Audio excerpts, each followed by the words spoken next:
Space xəbərə baxırsınız. Şəkinin aşağı Şabalıd kəndinin yolları bərbad vəziyyətdədir.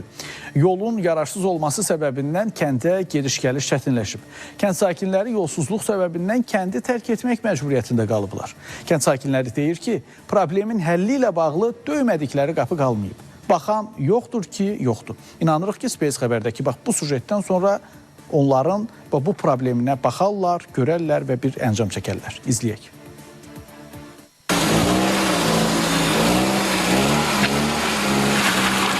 Yol çox acınacaqlı bir vəziyyətdədir. Acınacaqlı olan başqa bir səbəb isə odur ki, yolun üzərində olan qayalardan tez-tez belə qaya parçaları qopub tökülür və bu da avtonəqliyyat vasitələri üçün real təhlükə yaradır.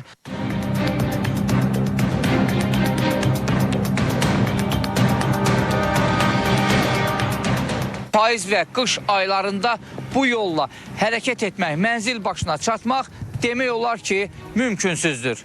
Aşağı Şabalıd kəndinin sakinləri deyir ki, bu vaxta qədər bir dəfə də olsun yola asfalt örtüyü çəkilməyib. Daşlı kəsəkli olan yolda yaranan çala-çıxorlar həm piyadaların, həm də avtomobillərin hərəkətini çətinləşdirir. Yağış yağanda bu dağdan sular gəlib, bu yolu piyada çalmaq mümkün deyil.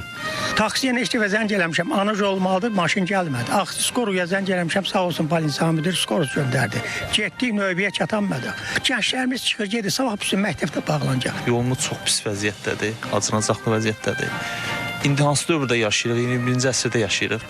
Yəni, bir dəqiqə elə ucqar kəndlər var ki, gedirsən maşallah olsun, gözəl asfaltdır. Sakinlərin aidiyyatı qurumlara etdikləri müraciət də cavabsız qalır. Deyirlər ki, qarşılaşdığımız yol problemi ilə bağlı getmədiyimiz ünvan qalmayıb, lakin baxan yoxdur. Kənddə fizika müəllimi işləyirəm.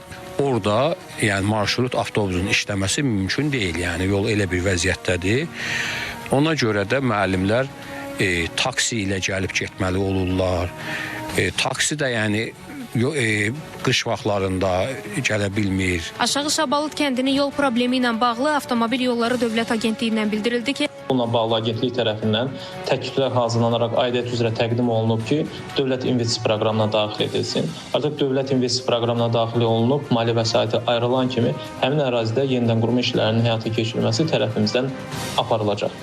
Qeyd edək ki, Şəki şəhərinin mərkəzindən 15, qonşu İncə kəndindən isə 4 kilometr məsafədə yerləşən Aşağı Şabalıd kəndinin 500 nəfərə yaxın əhalisi var. İlkin Piranov, Fidan Səfər, Space xəbər, Şəki.